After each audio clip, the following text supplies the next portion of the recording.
You're listening to Deliberate Living, a podcast that inspires, empowers, and encourages listeners to live life more authentically. My name is Holly Priestley, and I'm a full-time nomad and writer who has been living in my 1997 Ford van since January 1st of 2019. I travel the United States with my dog, learning how to live with more authenticity.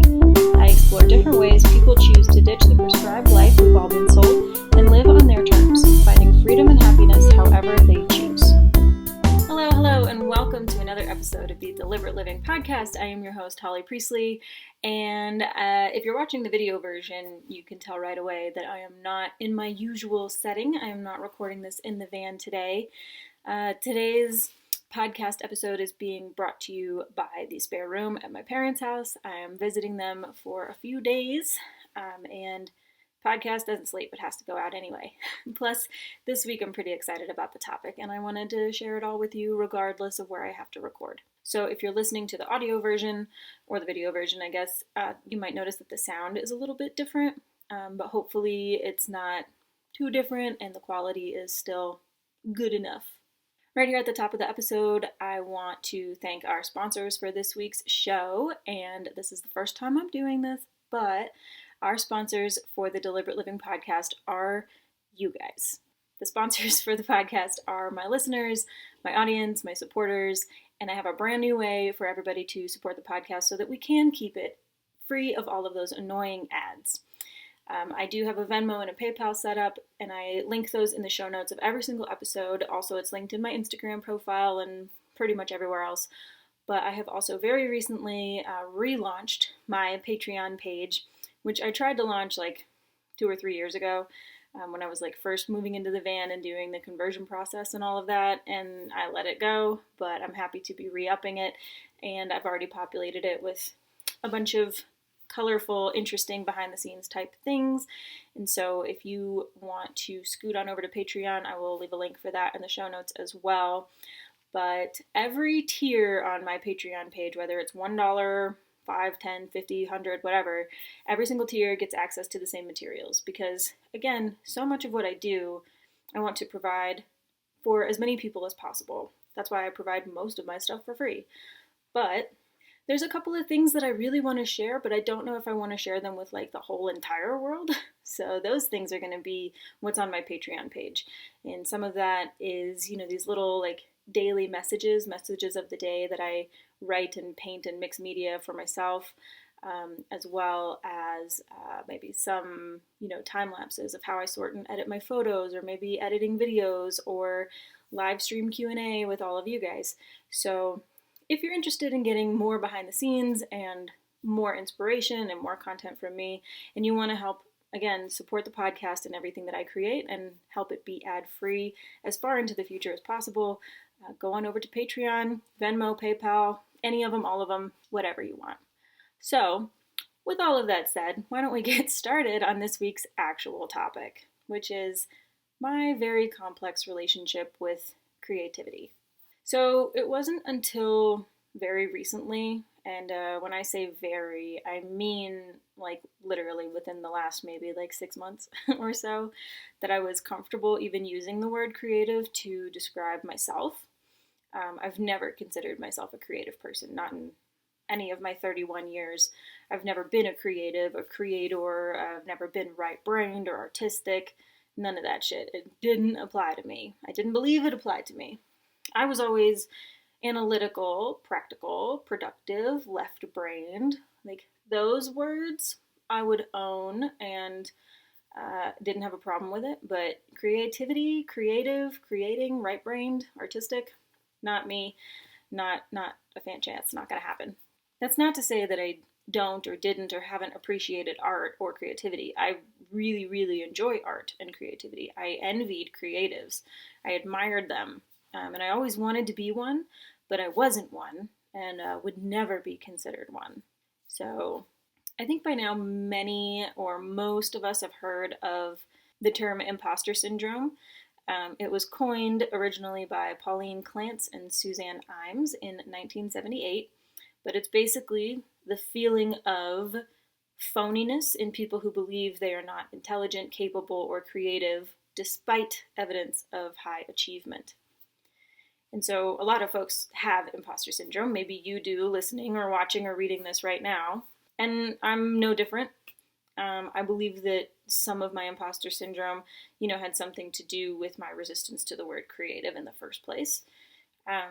If you look at my childhood, I was always making something, as most children do, I believe. Most often in my life, that was something around like knitting and yarn and fiber art and that sort of thing. I started doing it from a very young age, but, from the beginning, I was designing and creating my own garments, my own patterns, my own, instructions. I was making it up as I went along. But of course, being the non-creative that I was, this was not creative. This was just fabric engineering, something more left brain, something more practical. It wasn't artistic clothing and accessories. It was just practical things. It wasn't especially colorful or especially textured or anything like that. It was just practical stuff that I needed or wanted, and practical things aren't artistic or creative, right? Like, that's just left brain stuff. And so in my family, my younger brother was the artist, like the artiste. I remember one year for Christmas, he got like a huge plastic bin, like probably 2 or 3 feet long by like a foot or 2 wide and like maybe 6 inches deep or something. It was a huge plastic bin filled with art supplies, like colored pencils, markers, stickers, glue, like googly eyes, glitter, like all the things. It was just filled to the brim with art supplies. And like in high school, I had signed up to take photography as an elective, but somehow he got elected into the class rather than me, even though he didn't apply for it. Probably something to do with like a technical glitch or something, but it impacted the next like 10 years of each of our lives. Now, my brother is a fantastic photographer and artist all around. You should look up his stuff. His company is called Priestley Productions. He's got a great eye. He's very creative. He always has been. He's always been more of an out-of-the-box kind of person. And so, like, some of his creations, or like especially in my memory, some of his Halloween costumes will live on in laughter-filled memories, or like some of the projects that he made for school. Oh man, we've got some really good gold from our youth, to be clear. But like when it came to a project, like he never really considered that he couldn't do something. His brain was always like, oh, I want to do this thing, so I'm going to figure out how. So I think, for example, one year he wanted to be a hula dancer for Halloween. And at the time we lived in a very landlocked, like northern New Mexico, tiny, tiny town. And so he went to the grocery store in our tiny town and bought a coconut, and then had to figure out how to like cut it in half and clean it out and like drill holes in it to like attach the strings, so that he could actually wear it. But like he did that. And like if I ever thought about doing something like that, I'd be like, oh, well, I don't know how to do that. So like I probably just wouldn't. But he jumps first and he figures out how to fly on the way down, because that's what creative people do, right? They just create things. Plus he's like super hands-on and likes to take things apart and rebuild them. Currently he's focused on building like his second motorcycle and like making totem carvings out of wood. They're very, very cool. But like, suffice it to say, he's the creative. There's no doubt about it. He's an artist, he's right-brained, and he has a flair for the extra. But me, on the other hand, I am studious, and like I did well in school, and as soon as I was able to earn money on my own, I did. And I always had multiple jobs throughout high school and college and in the years since. And like, I'm comfortable being entrepreneurial and analytical and productive, but those aren't creative things, right? I believed that those weren't creative things. I had a very deep innate belief that I am not creative. And so a few years ago, when I started making the switch in my career to, that of being a writer, I had to start addressing some of these internal beliefs. Writing is kind of creative, right? But like, I'm not a creative, so how am I going to find that the bridge between my cognitive dissonance there, right? So, instead of like, you're putting words on a blank page and making something new that didn't exist before, my brain, trying to uphold the status quo, would say things like, well, I'm not writing fiction, so I'm not making anything up. I'm just sharing experiences and knowledge. I'm sharing facts. and that's not creative. So, equilibrium maintained. And then, when I do my consulting and my coaching with my clients, I'm not creating any new ideas. I'm just reforming, again, those experiences and that knowledge and fitting it into what my clients need. And therefore, that's not creative, right? Equilibrium still maintained. So how did I go from being a diehard not creative to kind of admitting like, okay, maybe I'm a little bit creative? If we fast forward to today, like I am starting to identify with, although somewhat shyly still, the word creative. And I do things for the sole purpose of furthering my creativity and making it stronger and more free. So how did we get here? How did we get from making excuses for myself and having a very deep ingrained, like inarguable belief that I'm not creative to like, okay, yeah, maybe I'm creative. Maybe it's important to me. I think some of it came from being called out by my friends. First, 2 years ago, my friend Nathan Beers, who I've had on the podcast a few times, and I will link to both of his episodes in the show notes. When I told him I wasn't a creative, he like literally laughed in my face, like his big hearty laugh. He wasn't kidding around, but he laughed in my face when I told him I wasn't a creative, and he thought it was just clear as day that I was a creative, and I thought he was fooled. Like I pulled the wool over his eyes. Maybe I put on a good show of being creative without even trying. I don't really know. And then last year, my friend Ed, who has also been on the podcast, who I will also link in the show notes, she's a formidable creative in her own right. Absolutely. I love her stuff. She argued with me that, by nature of humanity, we are all creatives because at the very least, like at the most minute detail, we are creating our own lives. So you can't really argue with that logic. And I think those kinds of interactions were the first ones to like start cracking the shell, of my like left-brained only existence. Those were the first interactions that kind of like let the light start coming in. And then part of the journey was taking the time to actually identify and write down my personal core values, which I talk a little bit about in a previous podcast about ways that you can start living deliberately today, and I'll link to that as well in the show notes.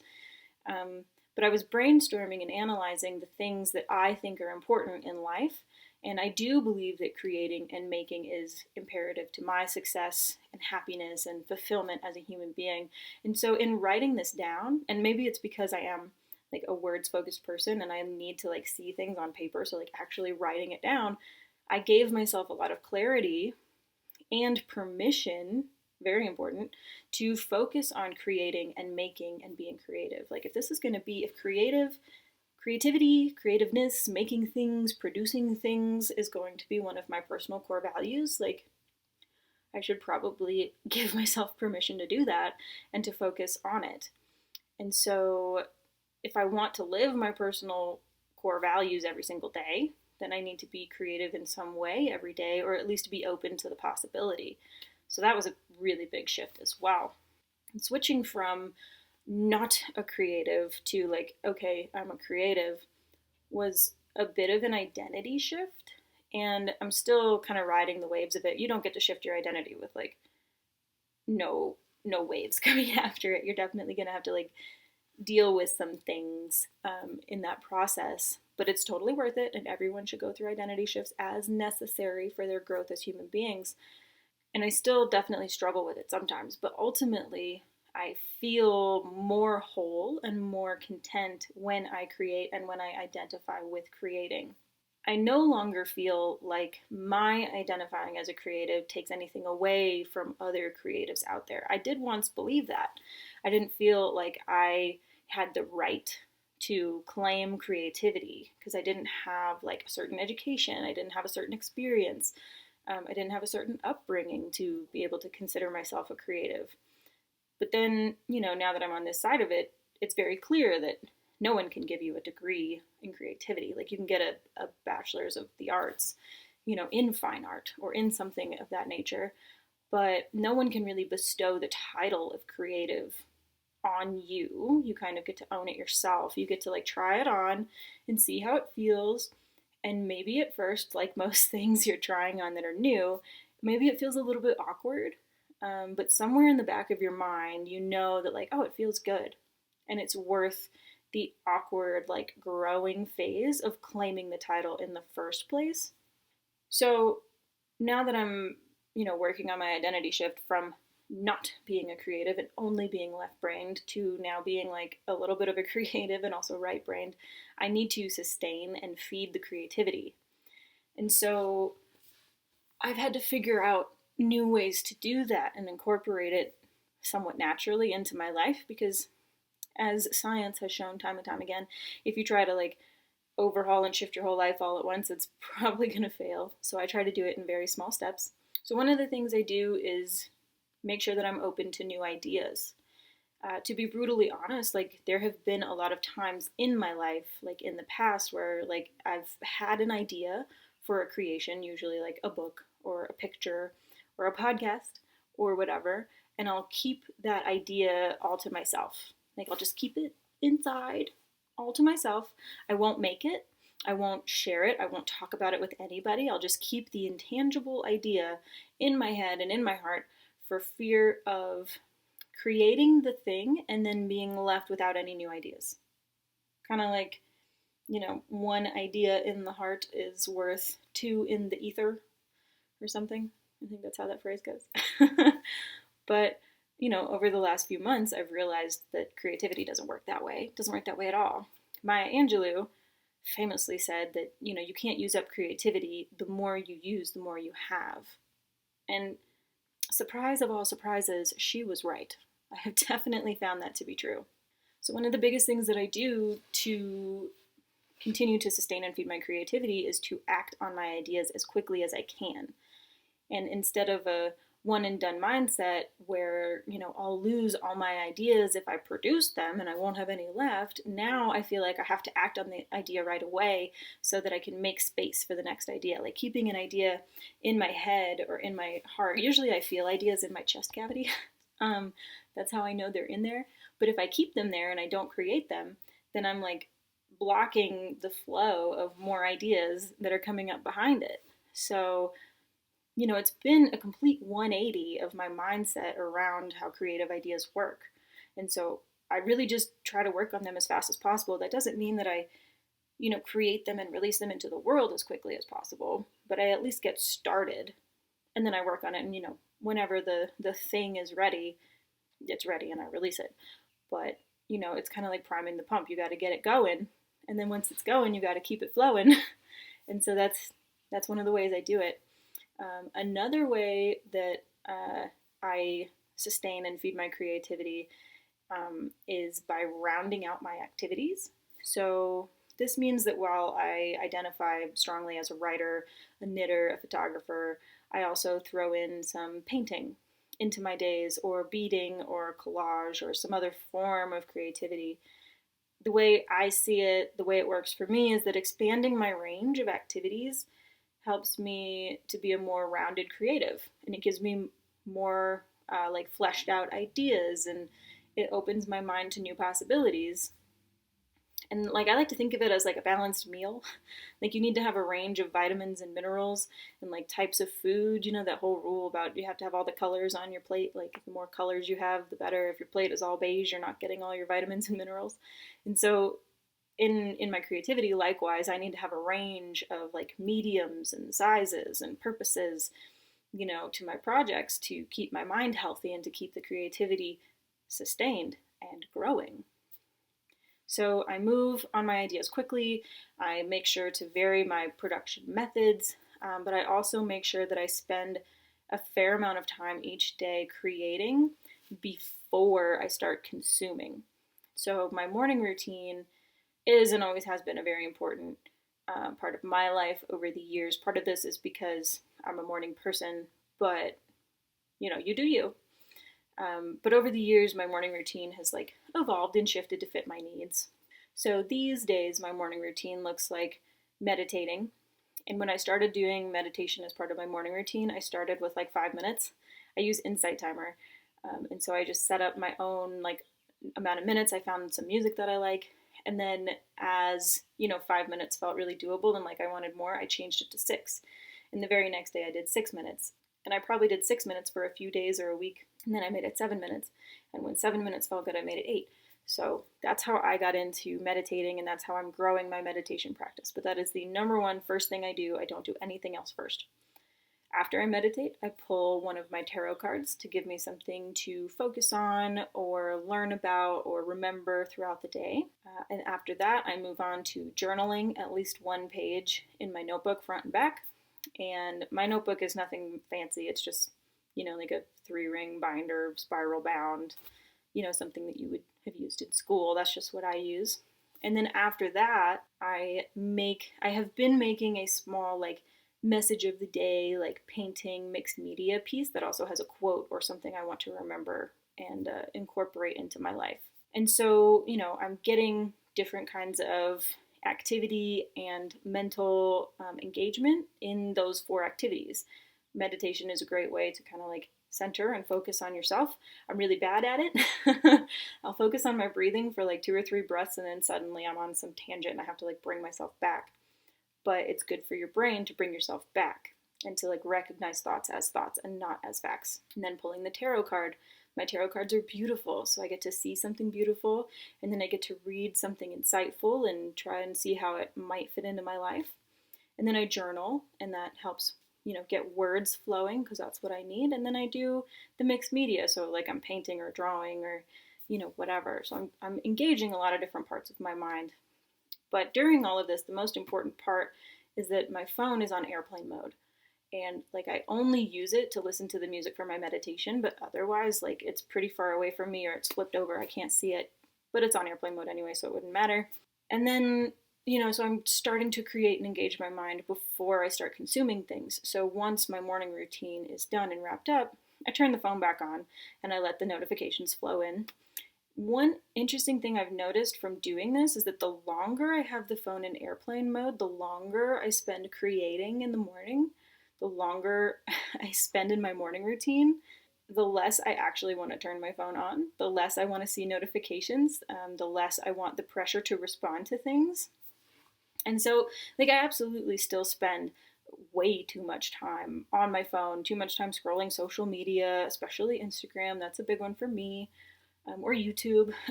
I absolutely like fall into the trap of needing that constant dopamine drip, and I'm far too addicted to my device.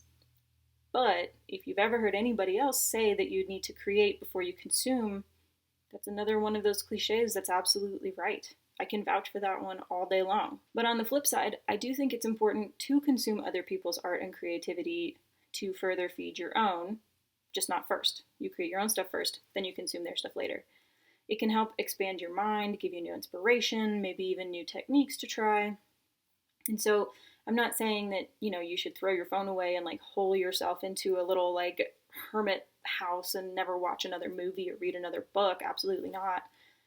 But just don't let consumption like drain you or your creative juices. Don't do it first. Pay attention to the things that energize you and the things that exhaust you. For me, social media is great for a time.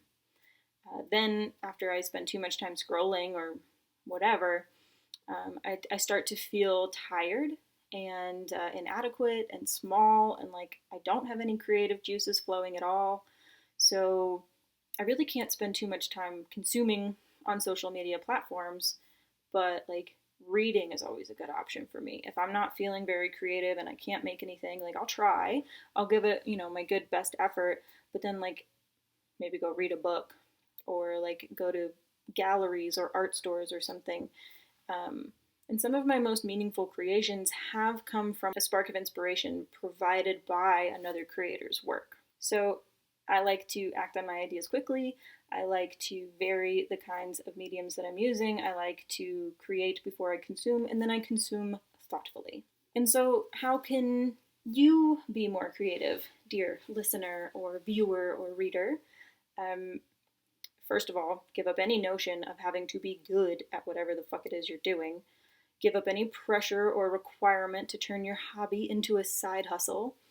The whole side hustle, monetize all your hobbies and talents thing is like pretty unique to our generation, and it is not healthy. You can do stuff just because you enjoy doing it, just because it brings you joy. You don't have to make money from it in order for it to be a worthy way to spend your time. I'm all for side hustles and entrepreneurship and, having as many streams of income as you can and, changing your path based on what you desire. But if you put that pressure on yourself that whatever you're doing has to produce income or has to be good or has to get some kind of recognition, you're going to squeeze out all the air from the lungs of the creation. You're not going to be able to actually do anything. You need to give yourself permission to follow your curiosity and to try new things. And like if you have some kind of itch, like go scratch the itch. Like declare open season on all creative things. Go to an art store, a craft store, hell, even like a fucking thrift store, and see what items or materials or shiny objects like catch your eye and then run with it. Don't hole yourself into like, oh, I'm only creative in this one aspect, and so I can't do this other thing out of left field that I want to do. Like, no, give yourself permission to do everything that interests you. Give yourself permission to be bad at the things, whatever the hell that means, right? That whole beginner's mindset thing, like you're constantly learning. In addition to giving up the notion of having to be being good at everything, give yourself permission to also be bad. Like if you set out to make the worst piece of art and that's your goal, like you sit down, you're gonna like write the world's worst poem, or you're gonna like sit down with a paintbrush and paint the world's worst painting, like you're gonna fail because there's no such thing as like the worst poem or the worst painting or the worst book or the worst whatever. Like there's no such thing. So that thought kind of gives me a lot of like, oh, okay, like the weight is lifted off my shoulders. Like, oh, well, I can't be the worst. So even if you tried to be the worst, you couldn't be the worst. So just give yourself permission to be bad. Like whatever the fuck that even means to you. Give yourself permission to play.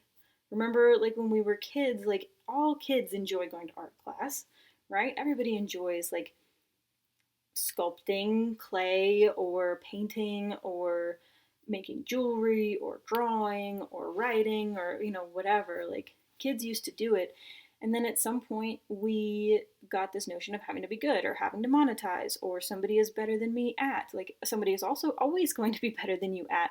Someone is also going to be worse than you at. And that's okay. So just let yourself play. Like do what brings you joy. If it's not fun for you, don't do it. No matter what anybody else says. Like if somebody says like, oh, you're really good at this thing, you should totally do this thing, you don't have to listen to them. Creativity should be fun. And so you need to do what brings you joy and like don't listen to anybody else. And one of the biggest things you can do is to carve out time in your day to actually make it a reality. So like I said before, I'm a morning person, so carving out time in the mornings is my jam. Like that's how it works for me. I need to if I want to do a thing every day and make it part of my new lifestyle, my new routine, doing it in the morning is the best way for me to do that. Maybe for you, it's like an evening thing or like an afternoon thing. Like maybe it's a lunch break art boost or like a night owl creating session or something like that. But know yourself, try different things. If that doesn't work, try something new. But you can't be creative if you don't give yourself the time and the space needed to be creative. That's my biggest advice if you want to try and be more creative. And I hope that my story with my complex relationship with creativity has helped someone. Maybe you've also had the same experience. Maybe you are also a diehard left-brained, non-artistic person, but you want to be more artistic. I hope this has helped you. I would like to know from you in the comments or send me a message. What are you going to do to be more creative today? Or what have you done that has worked for you? I would love to see more conversation around this so that we can bring more awareness to it and we can all be more deliberate about it. I want to thank everybody for tuning in, however that is, like I said, either via audio podcast or YouTube or on the website. And if you liked this podcast, as always, give it a thumbs up or a 5 stars, whatever it is, so that we can get seen by the algorithms, so that we can get seen by more people. And if you want to help offset some of the costs that go into making this and keeping this platform, an ad-free space, As I said at the beginning of the show, I have a Venmo and a PayPal, and I have also recently re-upped my Patreon. And if you join the Patreon, you'll be able to see those daily message mixed media painting thingies that I'm making for myself. So scoot on over there and join us for that. And I hope y'all are having a great day, and you tune in next week for another excellent episode. We've reached the end of this episode of Deliberate Living. You can find the show notes and everything we referenced over on my website, and be sure to subscribe wherever you listen to podcasts, on YouTube, or sign up for email updates every time something new is published. I'll see you next time on Deliberate Living, and until then, keep your life on the DL too.